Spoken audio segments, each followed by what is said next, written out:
isezerano ry'Imana dufite, ahadi ya Mungu ambayo tunakuwa nayo si byoroshe, si rahisi, ibyoroshe, si mambo rahisi, ni ibishoboka. ni mambo ambayo inawezekana. Byashoboka bigoye cyangwa byoroshe, inawezekana ikiwa kwa urahisi au kwa nguvu, ariko ibyo dusezeranya ni ibishoboka. Lakini ahadi ya Mungu tu ni ile ambayo inawezekana kwetu. Arige tubica mu bigoye, kuna wakati tunapitia mambo mazito, kagira ngo none si Imana. Unaanza kuwaza eti haiko Mungu tena. Ariko si byoroshe dusezeranya, lakini si rahisi ambayo ahadi zake tu. Idusezeranya ibishoboka. Mungu anatuahidia yale ambayo yanawezekana. Turimo turajya mu myivuri, tunaingia kwenye parapluie zetu, kuko izuba ni, kwa sababu jua ni kali. Ariko kuri bamwe si ryinshi cyane. Lakini kwa moja si zaidi sana, haiko kali sana. Yo nagiye mu butumwa, wakati ninapoenda kwa injili, kagira Imana hakava nkiri, ninapewa baraka ya kupata jua kama na hii. Muri Sudani kini kibiho.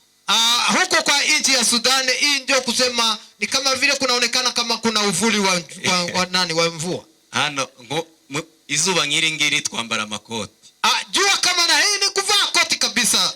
Kuko kwa sababu nta bushuhe bubabuha. Hapa hakuna joto nyingi. Gukorera Imana, kumtumikia Mungu, ni ukwemera guca muri kondisiyo zose. Ni kuitika kupita kwenye shurti zote. Ndashimira Imana kuba ndi hano. Ninashukuru Mungu kuwa mahali hapa. Nifuje kugera muri iri torero. Nilitarajia sana kufika kwa kanisa hili, kubera abavandimwe n'inshuti babamo, kwa sababu ya ndugu na marafiki ambao wanakuwa ndani, abo twakuranye, wale ambao tumekoma pamoja. Mwumva mfite inyota yo kuza kubasura. Nilikuwa na shauku kabisa ya kuja kuwaona. Ariko Imana yashimye ko nzaza muri iki gihe muri mu murateranira hano. Lakini Mungu imempendeza nifike kwa wakati huu ambapo unakusanyikia mahali hapa. Kandi ni byiza cyane. Na hii kwangu ni vizuri sana. Abagira gutekereza ku Imana, wale ambao wanafikiria sana jinsi Mungu anatekeleza. Abagira gutekereza ku Imana, wale ambao wanakuwa na mafikara ya Mungu, bazi kubishaza igisa ni kibi bakagikuramo icyiza. Wanajua namna gani kitu sawa kinaonekana kama kizito au kibaya kukitosha ndani kizuri. Abagira imitekerereze iri positive, wale ambao kila wakati mawazo yao au magisi wanawaza gisi ilivyo vizuri. Bazi kushaza igisa ni kibi, wanajua kuzalisha ama kutosha kitu kizuri bakagikuramo icyiza. Na kitu kibaya kinazaa kitu kizuri. Kandi Imana idutishije mu bisa naho ari bibi, na kama Mungu anatupitisha kwenye mitihani iliyo ngumu kwetu, aho tureba ni bibi, mahali ambapo tunaangalia sisi macho tunaona vibaya, ariko aho tutareba ni byiza, mahali ambapo sisi hatuone hayo mambo ni mazuri. Ndabaha urugero. Ninawapa mfano. Habayeho umumama, kulikuwa mama mmoja wari umuvuga butumwa. Yeye alikuwa ni mwinjilisti. Ajya kuvuga ubutumwa nkuko yazamuka muri iyo misozi yo hejuru yo, akaenda kutangaza injili kupanda milima huko juu. Asezerana n'Imana ye, akaagana na Mungu wake. Umutima we wamwemezaga ko akorera Imana, moyo wake ulimkubalia kama anamtumikia Mungu. Aho babaga hari mu cyaro, mahali ambapo aliishi ilikuwa kabisa vijijini. Ariko abwira Imana ngo ngiye mu murimo wawe. Akamwambia Mungu, ninaenda kwenye kazi yako. Ubwo ngiye mu murimo wawe, hivi ninaenda kwenye kazi yako, ndabizi kuza kubana nanjye. Ninajua kama utatembea na mimi. Iki kirere uze kundinda imvura. Hii anga isilete mvua. Urabizi ko ikirere ngiye kugenda, unajua gisi nitatembea ni kirere kitarimo abantu, hakuna watu huko. Undinda imvura. Mungu uniepushe na mvua. Aryamisha abana, akalalisha watoto wake, atora inzira, akashika safari yake, aragenda. Akaenda. Iyo yakageraga, mahali ambapo alipofikia huko, muri cya kirere kitarimo abantu, mahali ambapo hakuna tena watu, imvura iramunyagira. Mvua ikamnyeshea, hamunyagira imvura nyinshi cyane, mvua nyingi kampiga kabisa. Arababara, akaumia, akasikia kusononeka. Kugukorera nukubigenda. Mungu kukutumikia hivi ndivyo unalipata. Twavuye twakoranya amasezerano kuninda, toka wakati tuliagana nawe kama utanilinda. None bigenze gute ngo imvura inyage? Sasa inakuwa namna gani mvua kuninyeshea? Aragenda, akaendelea safari. Iyo yakageraga, mahali ambapo alifika wakati, agera mu mudugudu, akafika kwenye kijiji kimoja. Arababwira ati nanyagiwe. Akawaambia nimenyeshewa na mvua, mumpereze indi myenda. Munipatie vazi zingine. Bamuhereza indi myenda, wakampa vazi mengine. Aja kubwiriza, akaenda kuhubiri. Ariko murumva umutima yari afite, musikie gisi moyo wake alisononeka hapo. yarababajwe cyane n'ikimana yamukoreye. Alisononeka kwa sababu Mungu amemtendea hivyo. Arabwirije, Akahubiri, arataha. akarudi. Agituguka mu marembo y'umudugudu, Wakati tu alifika kwenye mlango wa kijiji, abo mudugudu baza kumutega.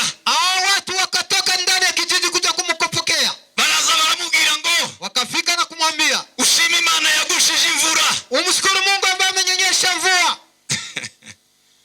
Ushima Imana yagushije imvura. Umshukuru huyu Mungu ambaye ameruhusu mvua inyeshe. Cyagiye ukiva hano. Wakati ulitoka hapo, Umaze kugenda, wakati tuliondoka, ugasiga uryamishije abantu, ukalalisha watoto wako kaenda. inzu yawe yafashwe n'inkongi y'umuriro. Nyumba yako imeungua, imeteketezwa na moto. Iyo tutagira Imana ngo imvura igwe, Hatungepata neema ya mvua kunyesha. ya mvura nyinshi yaguye Ile mvua yote nyingi ambayo imenyesha niyo yazimije umuriro abantu. ndiyo iliweza kuzimisha moto wa nyumba yako na watoto wakapata kupona. Ese imvura ni ikibazo Je, mvua ni shida cyangwa ni igisubizo? au ni jibu? Asema ni jibu wote. Hari Imana izidukorera, Kuna yale ambayo Mungu anatutendea, aho tureba mahala ambapo sisi tunaangalia ni ibibazo, ni maswali, aho tutareba mahala ambapo sisi hatuone, ni ibisubizo. hapo ndipo kunakuwa jibu. Reka mbisubiremo. Acha nirudilie haya. Imana iducisha mu nzira, Mungu anatupitisha katika njia. aya maso dufite aya Haya macho yetu ambayo yanaona, twabicamo wakati tunapitia ile njia, tukikorera amaboko, mikono tunaitia kwenye kichwa, tukamubwira ngo muze uri umuhemu, tunaweza kuambia mkongo, wewe ni hauko mtu mzuri, urampemukiye, basi umenishangaza sana, urampemukiye, umeniachilia sana. ariko haya maso atareba, Hala ambapo mimi sioni na haya macho, Imana irimo kugusubiza. Mungu yeye analeta jibu. Nabazi iminsi ndimo umutima urimo kumbwira ngo twige kwambara amaso ya Elisa, twambura amaso ya Gihazi. Siku mingine nilizichukua nikisema tuvae macho ya Elisa, tutoshe macho ya Gehazi. Twige kwambara amaso ya Elisa, Tujifunze kuvaa macho ya Elisa, twambura amaso ya Gihazi. na tutoshe macho ya Gehazi. Amaso ya Gihazi Macho ya Gehazi abona intambara, yao yalikuwa akiona tu vita mbele yake, abona Abasiriya baje kubica. anaona Wasiria wakifika kwa maji. Amaso ya Gihazi Macho ya Gehazi ni turashize, yanaanza kulia yowe, ariko amaso ya Elisa lakini macho ya Elisa nabona ingabo ziturwanirira. anaona jeshi kubwa ambalo linakuja kutusaidia. Tuzamura ibiganza tuvuge haleluya. Kono kwa kumbebea Mungu wetu. Reka tuganire ijambo ry'uyu munsi, Acha tuzungumze somo la leo. ariko ndababwiye ngo pole, Ninatoa pole kwenu. ibi ni impanuka kuri mwe, Hii kwenu ni kama vile accident, ariko ku Mana ntabwo ari impanuka. lakini kwa Mungu hakuna accident yenye kuwa. Mwige kubyazamo iki ngiki ikindi kintu kizima. Hii mjifunze namna gani inaweza kuzaa kitu kizima kwenu. Itangiriro 12, Mwanzo sura yake ya 12, umurongo wa mbere sura yake ya kwanza igeze ku murongo wa 5. na kufikisha mstari wake wa 5. Ntabwo tugiye gusoma, ariko murasoma bafite za Bibiliya. Wale ambao wanakuwa na Biblia ndio watasoma. Sisi hatutachukua hiyo muda mrefu ya kusoma, Nagira ngo muraza gusoma kugira ngo tudatwara umwanya. ili kuweza kugomboa muda wetu. Abaroma Warumi nanone 12, sura yake ya 12, kitabu cha Warumi, niho tuza gusoma. na ni hapo tena tutasoma, Hanyuma na baadaye turongera dusome tutaenda kwa usomi mwingine. Abaheburayo Waebrania ibice 10, sura yake ya 10, murongo wa 7, mstari wake wa 7. Waebrania. tugiye kuganira ubuzima bwo kwakira ubushake bw'Imana. Hapa tunaenda kujifunza maisha ya kupokea mapenzi ya Mungu. Kwakira ubushake bw'Imana. Kupokea mapenzi ya Mungu. Reka dusome icyo cyanditswe cyo mu Baheburayo cyonyine. Tunasoma kitabu cha Waebrania. Ahandi ndatekereza ko abantu baza gusoma. Ingine ninajua muiandike, mtaenda kusoma. Mbere ko ndavuga nti dore ndaje Mana mu muzingo w'igitabo, niko byanditswe kuri nge, nzamwe no gukora ibyo ushaka. Ndiyo ndasoma Abaheburayo ibice 10 murongo wa 7. Waebrania sura yake ya 10 mstari wake wa 7. Berako ndavuga nti Ndipo niliposema, ndaje Mana, tazama ninakuja. umuzingo w'igitabo niko byanditswe kuri nge. Katika ngombo la chuo nimeandikiwa, Nzanywe no gukora ibyo ushaka. Ninakuja kuyafanya mapenzi yako Mungu. Reka dusome muri Yohana Injili. Ubutumwa bwiza bwa Yohana Injili ibice 9 umurongo wa 4. sura yake ya 9 mstari wake wa 4. Ndagira ngo ntabwo twongera kuza gusoma. Labda tutachukua tena muda mwingine wa kuweza kusoma. Ibice 9 sura yake ya 9 umurongo wa 4. mstari wa 4 kitabu cha Yohana mtakatifu. Ngiye gukora imirimo y'uwantumye hakiri kumanywa, bugiye kwira n'igihe umuntu atabasha gukora. Nkiri mu isi ndi umuco w'isi. Amen. Amen. Katuganira aya magambo. Acha tuzungumuze haya maneno. Ayo nise ambayo mimi nimepanga kubaho umuntu akora ubushake bw'Imana.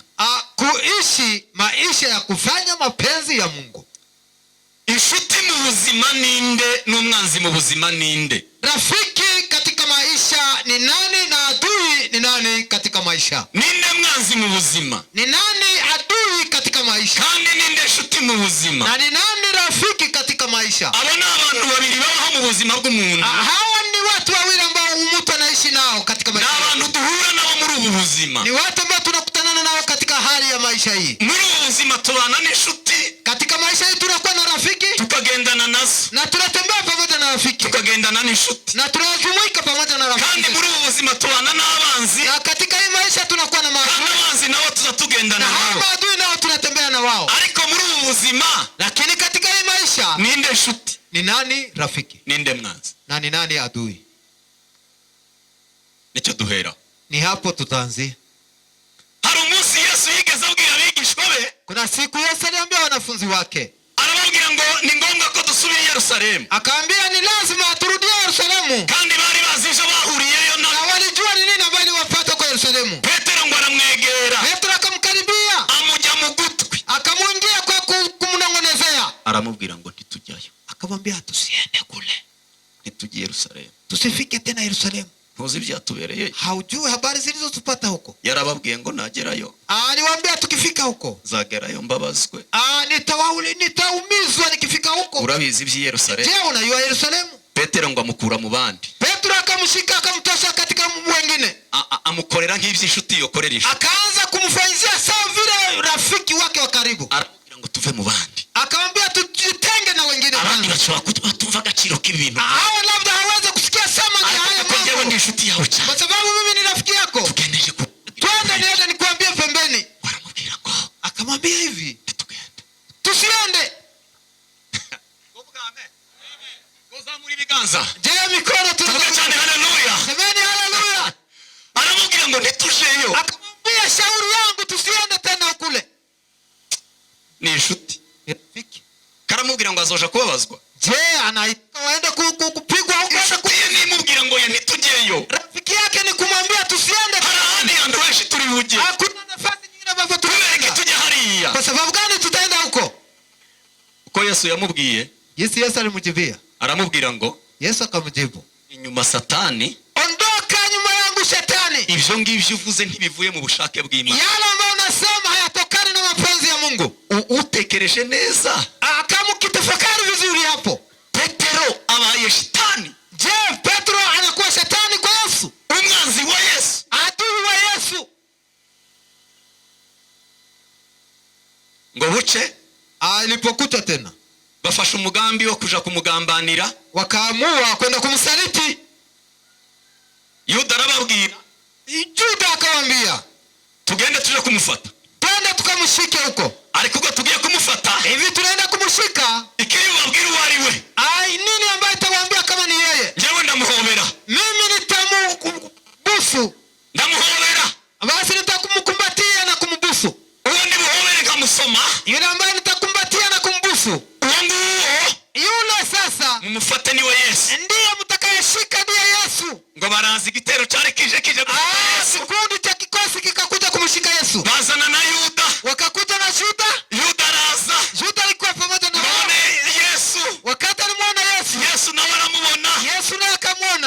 barahoberana akaenda kumukumbatia. ngo Yesu aramubwira ngo Yesu akamjibu hivi, baramuhobera akamkumbatia baramubwira kabisa, ngo inshuti yanje Yuda. akamwambia rafiki yangu Yuda. Mu Cyongereza azavuga ngo ni best friend, my friend, inshuti yanje Yuda. Akamwambia rafiki yangu Yuda. Kandi Yesu yarazi cyari kizanye Yuda. Yesu alijua ni nini ambayo ilimleta Cyari Yuda. kizanye Yuda Shabaha ya Yuda yari yarazanywe n'abaje kwica Yesu. alikuwa ikikuta na watu ambao watamuua Yesu. None Yuda Sasa Yuda abaye inshuti. anakuwa rafiki. Inshuti ninde mu buzima? Rafiki ni nani katika maisha? Mwanzi ninde mu buzima? Na adui ni nani katika maisha? Tuzamura amaboko rimwe. Mikono tuinue mikono. Tuvuge cyane haleluya. Haleluya. Ninde inshuti mu buzima? Ni nani rafiki katika maisha? Ninde mwanzi mu buzima? Na ni nani adui katika maisha? Ndaje niko byanditswe kuri nge. Na hiyo imeandikiwa kwangu kugira ngo nkore ibyo ubushake bwawe. ili ufanye mapenzi yako. Icyari kizanye Yesu Iliyomleta Yesu kwari kugira ngo akore ubushake bwa Se. alikuja ili afanye mapenzi ya baba yake. Umunsi Petero yamubwiraga kureka kuja Yerusalemu, Siku Petro alimshawishi asiende Yerusalemu, kwari kumukwepesha umugambi w'Imana. ilikuwa amtoshe katika mpango wa Mungu. Ntabwo akiri inshuti, Haiko tena rafiki yake, n'umwanzi we. ni adui wake. Yuda yaragiye kumusunikira mu bushake bwa alikuwa sasa mpeleke na kumuingiza katika mapenzi ya Mungu. inshuti. Rafiki, Inshuti mu buzima rafiki katika maisha ni abatugirira nabi, ni wale ambao wanatutendea vibaya, badusunikira mu bushake ambao bw'Imana. wanatupeleka katika mapenzi ya Mungu. Inshuti mu buzima Rafiki katika maisha ni abatugirira nabi, ni wale ambao wanatutendea vibaya badusunikira mu bushake bw'Imana. ili watuingize katika mapenzi ya Mungu. Inshuti mu buzima Rafiki katika maisha baza badukanda, yule ambaye anakufinyanga kabisa, baragukanda anakufinyanga, ukababara, unaumia, ariko ukamenya ngo mu kubabara lakini unajua katika maumivu hayo arimo aransunikira mu bushake bw'Imana. anakuingiza katika mapenzi ya Mungu. Iyo ni inshuti. Huyo ndio rafiki.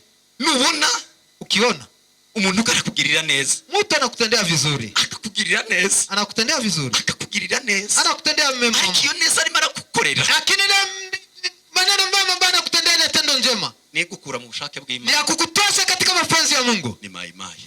Huyo ndiye adui wako. Ukabona umuntu karakugirira neza, Unaona mtu anakutendea vizuri, bintu byiza, anakupembeleza na kupatia mambo mazuri, umva reka kugira inama, anakwambia acha nikupatie shauri, titujeyo, tusiende kule, ariko iyo neza agufitiye, lakini ile utendo nzuri ambayo anakuwa nayo iyo kugukura mu muhanda w'ubushake kutosha bw'Imana. katika njia ya kwenda mbinguni. Adui, Huyo ndiye umwanzi. adui. Umwanzi. Inshuti mu buzima Rafiki katika maisha nudukorera ibyo yadukorera byose, ni yule ambaye anaweza kutenda kila tendo lolote, ariko icyo ngicyo lakini hiyo tendo ambayo anakutendea kikaba ikigusunikira mu bushake hiyo bwawe. ndiyo anakuongoza na kukupeleka mara moja kwa mapenzi ya Mungu. Amina. Bongere kandi haleluya. Semeni haleluya. Iyi inshuti mu buzima Huyo ndiyo rafiki katika maisha, arimo aransunikira mu bushake bw'Imana, anakuzogeza katika mapenzi ya Mungu, nubwo arimo arangirira nabi, hata na kuumiza na kutendea mbaya, ariko karansunikira mu bushake. lakini anakusukumia kwenye mapenzi ya Mungu. Umwanzi mu buzima Adui katika maisha yako afata amafaranga akayampa, anakamata pesa zake anakupatia, akangira ibintu byiza akabimpa, anatafuta matendo mazuri yote anakupatia vitu vizuri, ariko ukabona karagukura mu nzira y'ubushake bw'Imana. lakini huyu lengo lake ni kukuongoza katika mapenzi ya Mungu. Ni umwanzi wawe. Huyo ndiye adui wako. Kubera ihe mpamvu? Sababu gani? Amena. Haleluya. Amena. Mu bushake bw'Imana Katika mapenzi ya Mungu nimo hahishe, ndipo kunafichwa, nimo hahishe ndimo kunafichwa ibyo dushaka. yale ambayo tunatafuta. Umuntu naguhemukira akagukura mu bushake bw'Imana, Kama mtu anakutendea mbaya na kutosha katika mapenzi ya Mungu, azaba arimo arashaka kugutandukanya n'umugisha wawe. huyo anakutenga kabisa na baraka zako. Imana yabwiye Abrahamu, Mungu akamwambia Abrahamu, ibice 12 sura yake ya 12, Ibrahimu, hamwe twasomye mu itangiriro. mahali ambapo tumesoma katika kitabu cha Mwanzo. Imana iramubwira ngo Mungu akamwambia Ibrahimu, usige, acha, usige, acha, usige acha bitatu. mambo matatu: Usige, acha, usige, acha, usige. acha mara tatu. Ni bitatu. Ni vitu tatu alimwambia kuacha. Uze Uje, mu bushake bwanjye, uje katika mapenzi yangu, uze aho ngushaka, uje mahali ambapo ninapenda ukuwe. ugera aho ngushaka. Ukifika mahali mimi ninakutafutia na Hari ijambo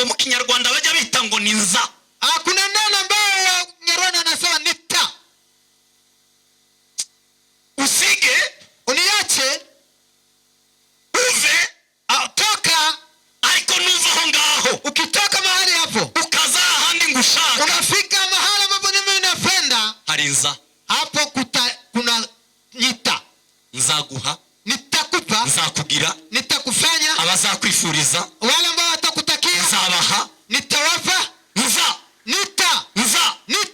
ira nitafanya. iba Inakuwa iba mu muhanda w'ubushake bw'Imana. inakuwa katika njia ya kwenda kwa mapenzi ya Mungu. Iyo umuntu akurikiye ubushake bw'Imana, Kama mtu anafuata mapenzi ya Mungu, niwe usanga isezerano rivuga ngo hapo ndipo unapewa hiyo ahadi ya kusema nitakupa. ese turi kumwe? Je, tuko pamoja? Kuvuga amina. Amena. Iyo wemeye gukurikira ubushake bw'Imana, Kama unapenda kufuata kabisa mapenzi ya Mungu, usangamo ijambo nzaguha umugisha, unakuta hapo nitakubariki, nzakugira umugisha, nitakufanya baraka, abakwifuriza umugisha nzabaha umugisha, wale ambao wanakutakia baraka nitawapa baraka, wewe uzaba umugisha. wewe utakuwa baraka. Ibyo byose biba Hayo yanakuwa yote mu nzira y'ubushake bw'Imana. katika njia ya mapenzi ya Mungu. Umuntu nashaka gukura muri uwo muhanda, Kama mtu anatafuta kukutosha kwenye njia hiyo, uzamubwire ngo uri umwanzi wanjye. umwambie wewe ni adui wangu.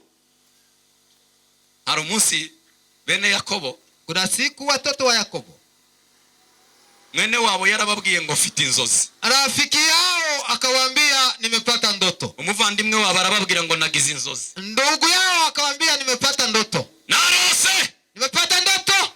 narose. Nimepata ndoto. Ngo bukise aramubwira ngo wakanawe. Akamwambia we mtoto we. Wakanawe. We mtoto we. Ceceka. Nyamaza. Ubu uravuga ngo tuzagufukamira na sono Wewe unasema kama sisi sote tunaenda mbele zako na ndugu zako. We mtoto. Ekivyo bintu. Achana na hayo. Ariko arababwira ngo narose. Yeye akamwambia tu nimepata ndoto. Narose. Nimepata ndoto tu. Nagize inzozi. Nimepata ndoto. Ari somo ngunda kwigisha. Kuna somo ambalo ninalipenda sana ninafundisha. Rivuga imyenda ine Yosefu yambaye. Inasema kanzu ine ambazo Yusufu amevaa. Imyenda ine Yosefu yambaye. Vazi ine ambazo Yosefu alivaa. Bakurube wakubwa zake baravuga ngo reka tumugirire nabi. Acha tumtendee mabaya. Tumugirire nabi. Tumtendee mabaya. Kugira ngo bya bindi yarose. Ili zile ndoto ambazo ameota. Tunyoshe mikono. Tumuge haleluya. Semeni haleluya. Tubigenze. Atuone tutaweza fanya nini? Ngugo karosa raje. Angalia yule mtu anapata ndoto. Karosi nguo raje. Anakuja yule mwenye kupata ndoto. Ngo baravuga ngo reka tumute mu cyobo. Ya kwanza tumutupe katika shimo. Nuko biraba birangiye. Zile ndoto zitaikomea hapo. Biraba birangiye. Itakomea hapo. Turebe ko zizasohora. Tutaona kama sasa zile ndoto zake zitatimia. Urugendo ruba rurerure. Safari ikakuwa ndefu. Urugendo ruba rurerure. Safari ikakuwa ndefu. Amugurisha. Akamuuzisha. Birebire. Ikakuwa ndefu tena hapo. Yera muri gereza. Akaingia ndani ya gereza. Birebire. Mambo yakawa mrefu hapo. Kugeza umunsi yageze. Hadi siku ilipofika. Kuri kw'inzozi. Haki ya ndoto yake. Gwagere mu nzozi. Wakati alifika katika ndoto. Umunsi yibwiye bene se. Siku ambapo alijifunulia wa ndugu zake. Kundi ijambo yababwiye. Ninapendaka sana neno ambalo aliwaambia. Ababa mu bushake bw'Imana. Wale watu ambao wanaishi katika mapenzi ya Mungu. Bagira imvugo zabo. Wanakuwa na usemi wao. Iyaba wowe. Ingelikuwa wewe. Iyaba njewe. Ingelikuwa mimi. Yarababajije ngo ubundi mwebwe muri bande. Akawaswali ninyi ni wa nani? Wewe muri bande wewe. Wewe ni nani? Mwaje gutata igihugu. Mlikuja kupeleleza nchi. Bakamubwira. Wakaanza kumwambia. Twavukanaga turi 12. Tulizaliwa tukiwa watoto. Munyamaswa zaramuriye. Wote nyama zimemura. Undi yasigaranye na data. Wengine akipamoja na baba. Tulizaliwa tukiwa. Yitwa nde? Yule ambaye amekufa ni nani? Yitwaga Yosefu. Jina lake lilikuwa Yusufu. Amena. Semeni haleluya. Umunsi yabibwiye. Ninapenda sana Biblia. Umunsi yabibwiye. Siku ambapo alijifunua kwao. Yababwiye ikintu gikomeye. Aliwaambia kitu mzito sana. Arababwira ngo mwebwe mwari mugambiriye kungirira nabi. Aliwaambia ninyi mlikusudia kunitendea mabaya. Ariko yari inzira. Lakini ilikuwa ndio njia. Yari inzira. Ilikuwa ndio njia yangu. Yari inzira. Ilikuwa njia yangu. Yari inzira. Ilikuwa njia yangu. Kugira ngo ngera hanga. Ili nifikie mahali hapa mnanikuta. Iyo ntaje kugera ha. Je, kama singelifika hapa Timwari mupfuye. si mungekufa. Mwebwe mwatekerezaga ko ari nabi. Ninyi mliwaza kama mnanitendea mabaya. Mwari mugira ngo none ko murangirira nabi. Ninyi mliwaza kama mnanitendea mabaya. Uyamaze ngo mugire nabi. Hainafaa mnitendee mabaya. Ariko umusunikire ku bushake bwiwe. Lakini umsukume afike kwa mapenzi ya Mungu. Aho kugira ngo akore revenge. Ili aweze kukosa ile ambayo tunasema tulipicha kisasi. kugira ngo yihore, ili aweze kulipisha kisasi. yarababwiye ngo merci, Akawaambia ninawashukuru, merci asante, ninawashukuru kuncisha muri iyi nzira, kulinipitisha kwa njia ingeza ku bushake bw'Imana, ikanifikisha kwa mapenzi ya Mungu. mwarakoze. Umefanya vizuri wa ndugu. Mwebwe mwahoze mutekereza ko Ninyi mliwazia kwamba ari ukwica ubushake bw'Imana, kwa mapenzi ya Mungu. uwangirira nabi, Ambaye anaweza kunitendea mbaya, uwangirira nabi, ambaye anaweza kunitendea mbaya, kusunikira ku bushake bw'Imana, unisukuma kwenye mapenzi ya Mungu. merci, Asante, asante cyane. nakushukuru sana. Nubwo wangiriye nabi, Ingawa unanitendea mbaya, ariko wazunyohereza hari umukisha lakini wanjye, nikuna nipeleka kwenye baraka zangu ziko. ariko ni bibi cyane Lakini ni vibaya sana kungirira neza, kunitendea mazuri, urimo kunkura mu bushake bw'Imana, kunitosha katika mpango wa mapenzi ya Mungu. Tunaweza sema amen? ya quartier sinzi ko turi kumwe. Je, hiyo ngabo tuko pamoja? Mnatufuata 5 kwa 5.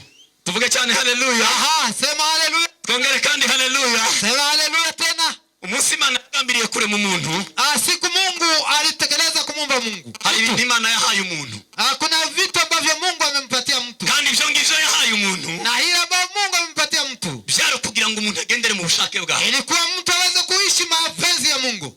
Ibyo Imana yahaye umuntu bitandukanye n'ibyo yahaye ibindi biremwa byose. Ile ambayo Mungu amempea mtu zaidi ya wengine viumbe vingine.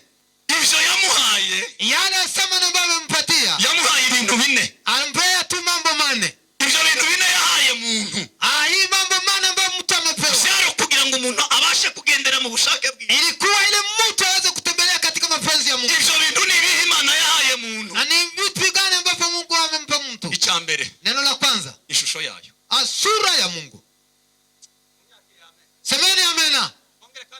Semeni tena haleluya. Iki nicyo kintu Imana yahaye umuntu gitandukanye Hiyo n'ibindi ndio byose. kitu cha kwanza ambapo Mungu alimpatia mtu tofauti na viumbe vingine. Iravuga ngo wowe, Akasema wewe mtu, ibindi biremwa byose, viumbe vingine vyote. uwa mbere irarema, Siku ya kwanza kaumba, uwa kabiri karema, siku ya pili uwa kaumba, gatatu irarema, siku ya tatu Mungu kugeza akaumba, ku munsi wa nyuma, akafikisha siku ya umunsi mwisho. wa nyuma wo kurema.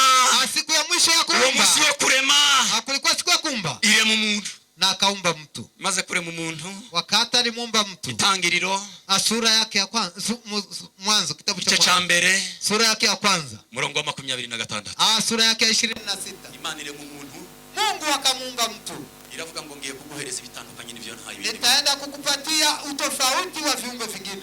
Ndaguhereza ishusho yanjye. Nitakupa kwanza sura yangu. Ishusho Imana yahaye umuntu Sura ambayo Mungu amempea mtu iba mu maverbe 3. inakuwa katika tendo 3. Maverbe 3. Être, kuwepo, avoir, kuwa, être. na kutenda. Hiyo ni image Imana yahaye Mungu. Hiyo ndiyo sura ambayo Mungu amempea mtu. Yamuhaye gusa nayo. Mungu alimpea kufanana naye. Umuntu ase n'Imana. Mtu aweze kumfanana Mungu. Muri avoir Na kuwa Wawe natenda ase afanane akore nk'ibyo dukora. na kisha atende kama vile Mungu. Igice cya mbere Sura yake ya kwanza, murongo wa 25. sura yake 26. Reka tureme umuntu Acha tuumbe mtu agira ishusho yacu, awe kwa sura yetu, va avoir notre image, nawe na sura il yetu, va être comme nous, nawe sawa sisi, il va faire ce que nous faisons, na atafanya kama vile tunafanya, azakora ibisa n'ibyo turimo atafanya turakora. sawa vile sisi Uyu tunafanya, muntu nawe atware, na huyu mtu atapata kutawala, uyu muntu nawe atware. na huyu mtu atapata kutawala. Nicyo cya mbere Imana yahaye umuntu, Hiyo ndiyo ya kwanza alimpea mtu, ishusho yayo. sura yake. Kandi impamvu yamuhaye ishusho yayo Sababu gani alimpea sura yake? kwari kugira ngo umuntu azakore ubushake bw'Imana. Ilikuwa tu mtu afanye mapenzi yake, Umuntu akora ubushake bw'Imana. mtu afanye tu mapenzi yake. Uremye mu shusho yanjye Sasa wewe ni sura yangu, kugira ngo ube mu bushake bwawe. ili ufanye mapenzi yangu. Icya kabiri yamuhaye, Neno la pili ambayo amempea, yamuhaye presence yayo. alimpatia uwepo wa Mungu. Hizi presence y'Imana niyo yahaye, Uwepo wa Mungu awe ndani yake, imuhereza Edeni. na akampea Edeni. Edeni byari ubusobanuro buvuga ngo Hii bustani maana yake ilikuwa nini? ni presence y'Imana. Ni uwepo wa Mungu. Ntabwo Edeni yabyara ibiti, Haikukuwa miti kama ntabwo vile, yari amazi, haikukuwa maji, ahubwo yari atmosfere y'ubwiza bw'Imana. ilikuwa tu ni utukufu wa Mungu. N'ubwiza bw'Imana bwari butwikiriye Ilikuwa ahantu. tu utukufu wa Mungu ambao ulifunika pale. Amen. Tuvuge amen. Semeni amena. Izuba ryabaye ryinshi, Je, juwe na iko kale? volume yagiye hasi. Sauti iko chini. Icya gatatu, Neno la tatu. icya gatatu Imana yahaye umuntu. Neno la tatu ambao Mungu amempea mtu. Icya gatatu Imana yahaye umuntu Kitu ya tatu ambao Mungu amempea mtu, ikimuhereza kugira kugira ngo abe mu bushake bwayo, ili aweze kubaki katika mapenzi ya Mungu. yamuhaye umutima wo guhitamo. Alimpatia roho ya kuchagua. Ibindi byaremwe byose, Mengine yote ambayo yameumbiwa, nta Imana yahaye amahitamo. Mungu hakuweza kuwapatia wao Ariko wanaamua. umuntu mwene Adamu Lakini mtu Adamu niwe yahaye guhitamo, ni yeye amemwachia wakati wa kuchagua. niyo yahaye kandi kugira gusa ngo uzoze uhitamo kubana n'Imana, Ili unachagua tu kubaki pamoja na Mungu. uhitamo ubushake bw'Imana. Baki tu kufanya mapenzi ya Mungu. Nicyo Imana yari imuhaye, Hiyo ndiyo Mungu amempea Adamu. iramubwira ngo Akamwambia hivi, wewe nguhaye amahitamo, wewe ninakuachia, wewe peke unaamua. wige guhitamo. Ujifunze kuwa unachagua. Icya kane Neno la 4 yahaye muntu, ambao mtu amepewa fellowship with God, ni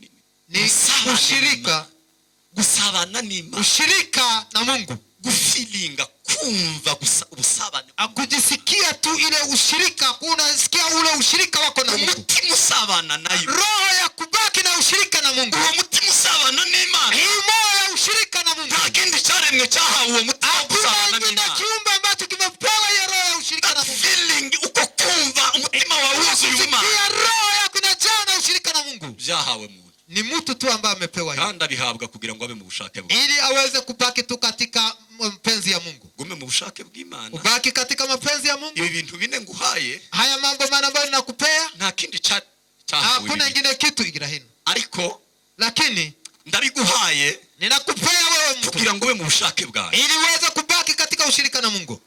Nuba muri ibi bintu uko ari bine, Ukibaki katika hayo mambo manne, uza bushake bwawe. utabaki katika mapenzi ya Mungu. Tuvuge amen. Semeni amena. Ongere haleluya. Semeni haleluya. Iyo Imana ishaka kutujana mu bushake bwayo, Mungu akipenda kutupeleka katika mapenzi yake, jitugerageza. anatupitisha kwenye vipimo. Naho ndi busoreze. Ni hapo ninaenda kumalizia. Ndabizi izuba ryabaye, Ninajua kama jua imekuwa kali, ariko ndabizi ko murimo kwihangana. na ninajua kama mnavumilia. Ntabwo ari umunsi wa mbere ngire ngo muri hano. Haiko siku ya kwanza mnakuwa hapa. Iyo Imana yenda kutujana mu bushake bwayo, Kama Mungu anatafuta kutufikisha kwenye mapenzi yake, jitugerageza. Mungu anatupitisha katika majaribu. Sarire niko bimeze. Ndivyo ilivyo. Imana iragerageza. Mungu anaruhusu majaribu. Apana ibigeragezo bya shitani. Hapana majaribu kutoka kwa shetani. Imana izitugerageza. Mungu peke yake ndiye anaruhusu jaribu. Ibigeragezo biva ku Mana. Majaribu ambayo Mungu anaruhusu kwa. Kandi icyo ngundira ibigeragezo biva ku Mana. Hii majaribu ambayo ninapenda ambayo yanatoka kwa Mungu. Nuko iyo umuntu anesheje ikigeragezo, Ni kwamba mtu akipata ushindi kwa ile jaribu, buri kigeragezo cyose kigira ikamba. na kila jaribu inakuwa na taji yake.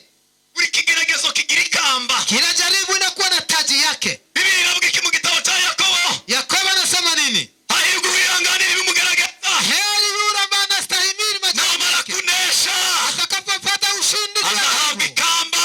pewa taji. Hahirwa uwihanganira ibimugerageza, Heri yule ambaye anastahimili majaribu. umunsi yanesheje ikigeragezo, Siku ambayo atamaliza kushinda aho majaribu, waneshereje ikigeragezo, hapo utapata ushindi. uzohererwa ikamba. Hapo ndipo utapewa taji yako. Buri kigeragezo cyose, Kila jaribu, iyo uciye mu kigeragezo unapotoka ndani ya jaribu ukakinesha, na utapata ushindi, hari ipete. hapo kuna taji ambayo unapewa. Buri kigeragezo cyose Kila jaribu yoyote kigira ikamba. inakuwa na taji yake. Hahirwa ubyihanganira, Heri yule ambaye anastahili sasa zile jaribu. iyo anesheje Wakati anapopata ushindi, azahabwa ikamba. anapewa taji. Ikigeragezo cya mbere cy'Imana, Jaribu la kwanza ambayo Mungu anaruhusu, ikigeragezo cya mbere Imana iziduhereza, lile ambayo Mungu anaruhusu kwetu ni ya kwanza. Je, tungali pamoja? Tunaweza sema amen na nyote. Imana izitugerageza Je, Mungu anaruhusu majaribu kwetu? ikatwima ibyo dukeneye. Mungu anatunyima yale ambayo tunahitaji. Ikigeragezo cya mbere cy'Imana, Hiyo ndiyo jaribu la Mungu la kwanza. izitugerageza yatwimye ibyo twebwe imitima yacu, Yeye Mungu anaruhusu ya jaribu akitunyima lile ambayo mioyo yetu ikavuga ngo se inatamani. nindi mwima. Mungu anasema nikimwima hii, Arakomeza muri wa muhanda, je, atabaki katika ile njia? kandi namwe ibyo ashaka. Na nimemwima ile ambayo anataka. Reka mugerageze ndebe. Acha nimjaribu kidogo. Imana ikatwima iby'imitima yacu ishaka. Mungu anatunyima yale ambayo mioyo yetu inataka. Igacece. Mungu ananyamaza. Papa, ndabishaka ibi. Mungu huwa anaanza kulia, baba yangu ninataka haya. Igacece. Mungu ananyamaza.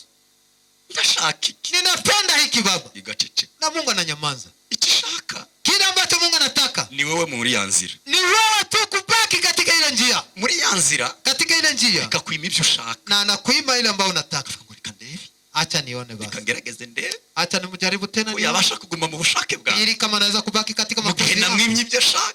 Kwa sababu nimemwima ile ambayo Abrahamu myaka 20, miaka 20. umwana papa, Mnipe mtoto. wampaye umwana. Unipe na mimi mtoto. Umwana Nipe mtoto. wampaye umwana. Unipe mtoto. 50, Miaka 15. wampaye umwana. Unipe mtoto. 70, Miaka 17. wampaye umwana. Unipe na mimi mtoto. 80, Miaka 18. wampaye umwana. Unipe na mimi mtoto. Vye yaracecetse. Mungu yeye ananyamaza tu. Yaracecetse. Ananyamaza Mungu. Munyitabe amen. Semeni amena. Semeni haleluya. Semeni haleluya, haleluya.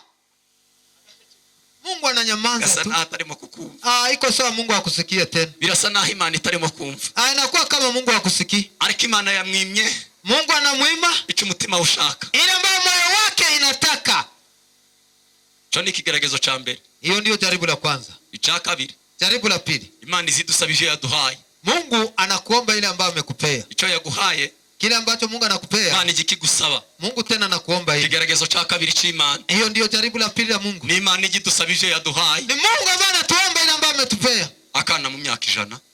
Mtoto wa miaka wa umri ya 100. Mfite imyaka 100 Imana impaye. Nikiwa na miaka 100 Mungu ananipatia mtoto. Imana imaze kumuhereza umwana. Wakati Mungu anampea mtoto, yamubwiye ngo Abrahamu. Mungu akamwambia tena Ibrahimu. Ibrahimu, keneye kutwika uwo muhungu ngo numva umwotsi. Ninatarajia umteketeze mtoto wako, nisikie. Keneye kumva umwotsi w'umwana wawe. Nisikie harufu kabisa ukimteketeza mtoto wako kama sadaka. Pereza uwo mwana wawe naguhaye. Unipele mtoto wako ambaye nimekupea. Uwo mwana naguhaye mumpereze numva umwotsi umutwike. Nisikie kabisa ukimteketeza kama sadaka. Utwika uwo mwana numva uko impumuro y'umwotsi. Nikuja nisikie harufu ya moshi kipana kwangu. Ariko Imana igitugerageza ye. Mungu anatupitisha katika jaribu. Jaribu ambapo Mungu anatupitisha ndani. Na abagabo bangahe bazabemera gusubiza icyo Imana yabahaye? Ni wanaume wangapi ambao wanaweza kurumurudishia Mungu ile ambayo amewapea? Abagabo bangahe Imana imaze Ni wangapi? Imana yamara kuguha, kama Mungu anamaliza kukupata, Imana ikakubwira ngo wampaye. Mungu tena nakwambia ni kwabaye nka kwa kundi kwa abana waguriye bombo. Tunakuwa sawa vile mtoto ambaye unamuuzia bombo.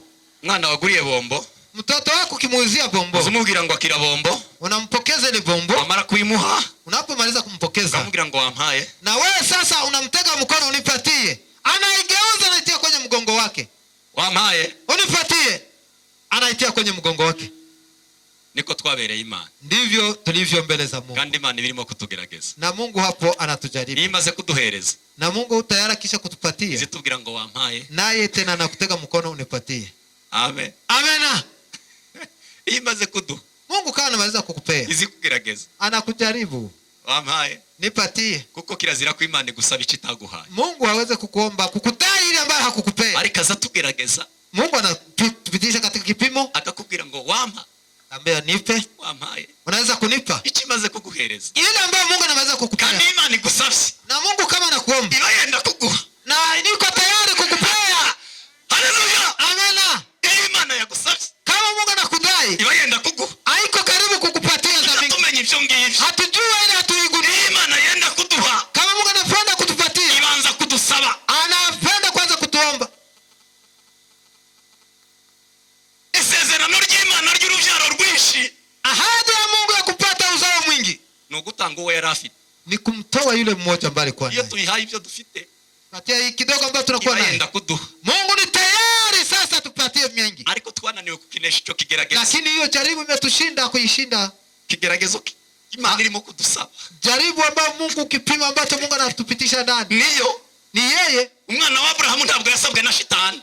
Mtoto wa Ibrahimu haiko Shetani ndiye amemwomba. Shetani yavuze ngo mpere. Haiko Shetani ndiye amemwomba. Oya ni Imana yamubwiye ngo zana uwo mwana. Ni Mungu ambaye alimwambia niletee mtoto. Umwotsi w'uko womera. Sikia kimuteketeza, nisikia harufu yake. Abenshi bihanganiye ikigeragezo cyo kutegereza icyo Imana yabimye. Ni wengi ambao kabisa wamepata kushinda ile kipimo ambayo Mungu aliwaambia kungojea. Ni bakeya. Ni wachache sana. Basubije ivyo Imana yabahaye. Ambao waliweza kumrudishia Mungu machache. Kwa sababu Mungu amenipea hii. Na wewe Mungu unaniomba hiki. Nakupa tayari. Ni bakeya. Ni wachache. Abagabo bake. ni wanaume wachache.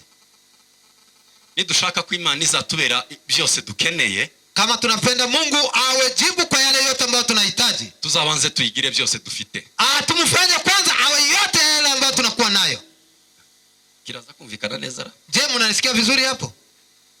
Imana izakubera byose ukeneye, Mungu atakuwa jibu kwa vyote vile ambavyo unavyohitaji, mu gihe hari byose ufite, kwa wakati wowote ambao unakuwa na yeye. niba ibyo ufite atari ibyawe n'Imana, Kama yale ambayo unakuwa nayo si yako na Mungu, n'ibyo ukeneye si ibyawe na n'Imana. yale ambayo unahitaji si yako tena na Mungu. Imana iba byose dukeneye, Mungu anakuwa yote kwa mahitaji mu yetu, gihe twayigize byose dufite. wakati tunasema kama ni yeye yote kwa mambo yote tunakuwa Ariko nayo. itaraba byose dufite, Kama hayakuwa yote ambayo tunakuwa nayo, yanaba byose dukeneye. haiweze kuwa yote jibu kwa yale ambayo tunahitaji.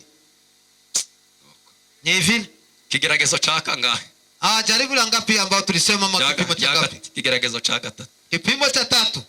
Imana igiduhereza opportunity, Mungu anatupatia milango wazi, mahirwe mu buzima. bahati katika maisha.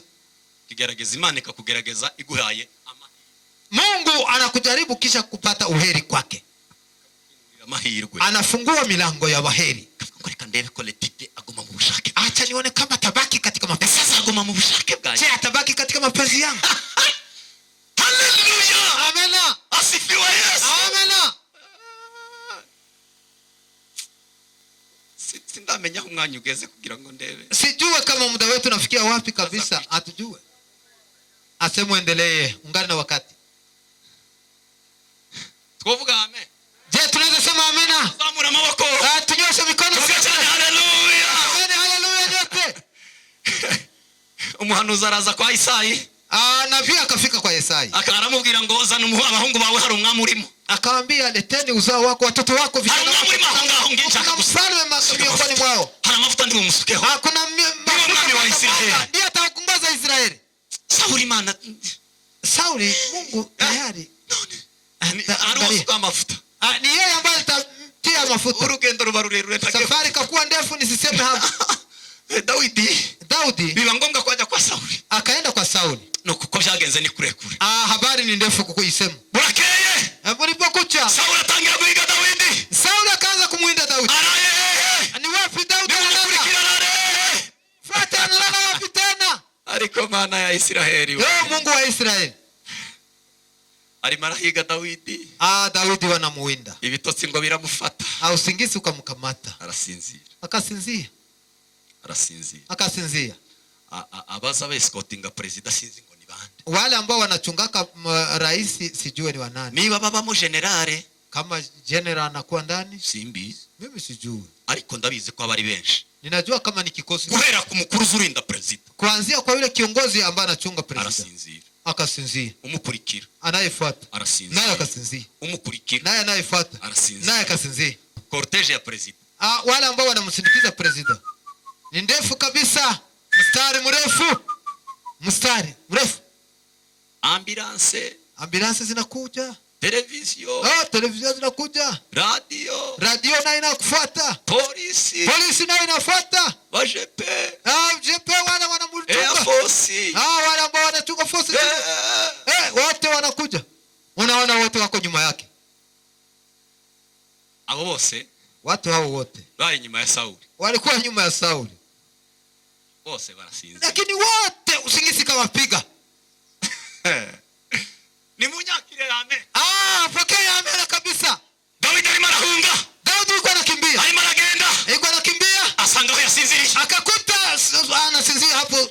Generali wa kwa Daudi aramubwira. Generali wa Daudi naye akamwambia. Yamubwiye amagamba ane nkunda. Alimwambia maneno maana wewe ninasema. Kandi nawe niyo wovuga. Na wewe ndio unaweza kusema. Ambia Daudi. Akamwambia Daudi. Aramubwira ngo mwami. Mfalme. Hari ibintu ngiye kukubaza. Kuna vitu ambavyo naenda kukubaza. Mutipe ya jano twaturangize. Ona tayari yuko hapa Sauli yuko hapa, tunaweza kummalizia maisha hapa. Ko murabona iyo opportunity tubonye. Je, mnaona hii bahati ambayo tunapata? Ngo amubwira ya magambo. Akamwambia maneno haya. Kuribuka ko aheruka kwica abatambyi 45. Je, unakumbuka kama aliua watu 85? Bara abatambyi yarishe 85. Walikuwa 85 wote aliwaua. Urabyibuka ko yabishe? Je, unakumbuka kama aliwaua? Daudi aramubwira. Daudi akamwambia ndio aliwaua. Yarabishe. Aliwaua kweli? Ndio ndabyibuka. Mimi ninakumbuka wale ambao wapelelezi cha kabiri. Neno la pili. Urabizi ko ari umwami wa Israeli. Unajua kama ni wao mfalme wa Israeli. Unajua kama tayari wamekwisha kumiminia mafuta wewe? Ndabizi. Akamwambia ndio ninajua. Ndio. Chagata. Neno la tatu. Nutamwica Kama umuue leo, warakwica. yeye atakumalizia. Chaka. Neno ya hivi. Basi mlango iko wazi, tumepata bahati. Ibi bitotsi. Hii usingizi ambayo sana na nana. Ni usingizi ambao Mungu amempatia. General yosinzira. Je, general anaweza Colonel agasinzira. anasinzia? Major agasinzira. Anasinzia? Undi nawe agasinzira. Anasinzia? N'abandi bagasinzira. Wote wanasinzia. Opportunity y'Imana. Bahati mlango imefunguliwa. Dore tumwica. Tumumalizie sasa. Urabona aya mahirwe yaje? Je, unaona bahati hiyo ambayo tumepata? Ni Imana yaza. Ni Mungu ambaye anafungulia hiyo mlango. Tumumalizie kabisa. Tukureho. Tumumalizie kabisa hapo. Tukureho dore tukureho. Tumalizie kabisa. Ariko nkunda Dawidi. Lakini nampenda Daudi. Dawidi warutegereje ubushake bw'Imana. Daudi ambaye alichunga mapenzi ya Mungu. Haleluya. Semeni haleluya. Aravuga ngo ubushake bw'Imana. Sasa mapenzi ya Mungu. Uyu ni Imana yamushizeho. Ni huyu Mungu ambaye Mungu Reka dutegereze ko Imana izamukuraho. tuache Mungu peke yake. Aya mahirwe ni ikigeragezo cy'Imana. Kipimo ya Mungu. Ese nije uri bumwice? Je, ni mimi nitamalizia? Oya ntabwo nije uri bumwice. Haiko mimi ambaye nitamalizia. Imana ni izamwica. Ni Mungu peke yake. Aya mahirwe sa yanjye. Bahati ziko zangu. Aya mahirwe sa yanjye. Ziko zangu. Ara mahirwe Imana isiduhereza irimo kutugerageza. Kuna bahati ambazo Mungu anaweza kuzifungua ziwe mlango wa jaribu kwetu. Opportunity zikaza ari ikigeragezo cy'Imana. Milango inafunguka kwa ajili ya Mungu tu aone. Mahirwe akaza. Bahati zinakuja. Ngo afata igicuma cha Dawidi. Akakamata Cha Sauli. ile nani ya Sauli. Ngo akata ku mwenda we. Akakata kipaji cha vazi lake. Wagere hakurya ku musozi ngo arahamagara. Wakati alifika ngambo ya ahamagara ngo wari umurinzi mukuru wo kwa Sauli. Akaanza kumuita yule ambaye alikuwa anamchunga Daudi. Baramubwira ngo yewe ambaye unachunga. Ese uri umurinzi. Je, unalinda vizuri? Ngahorera igicuma cha Sobuja.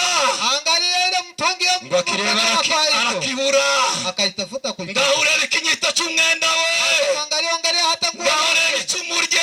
Angalia hata mkuki wake. Ngarabura. Ayota kaikosa. Sauli anavuga ngo ndemeye neza. Sauli akasema ninakubali hakika. Ndemeye neza kuzaba umwami wa Israeli. Ninakubali kama wewe utakuwa mfalme wa Israeli. Undushije gukiranuka. Wewe kabisa kinazidia yangu. Unesheje ikigerageza Imana ari kabisa umelishinda. Ibyo abantu bacamo. Yala ambao watu wanaipitia. Imana ibirimo irareba uko wabyitwaramo. Mungu anaangalia namna gani unaipitia. Hari n'amahirwe ubona mu buzima. Kuna na bahati ambazo unapata katika bahari. Hari igihe biza ari ikigeragezo cy'Imana. Inaweza kuja kama jaribu la Mungu. Ubushake bw'Imana, mapenzi ya Mungu, nibwo bubitsemo ubushake ibyo dushaka. Ndiyo ambapo mnawekewa yale ambayo sisi. Biblia iravuga ngo dushakashake uko twamenya ivyo umwami shaka. Biblia inasema tutafute na kujua ni nini mapenzi ya Bwana. Gerageze dushakashake. Jaribuni kutafuta ujue mapenzi ya Mungu. Dushakashaka ni ugushaka ukongera ugashaka. Ni kutafuta na unarudilia tena kutafuta. Dushakashaka uko umenya ivyo umwami shaka. Jaribuni kutafuta ujue mapenzi ya Bwana. Imana ibahumugishe. Mungu awabariki. Amena. Shangilia kabisa, makofi neno la Mungu, tushangilie. Rakoze cyane umuvuga butumwa bwacu.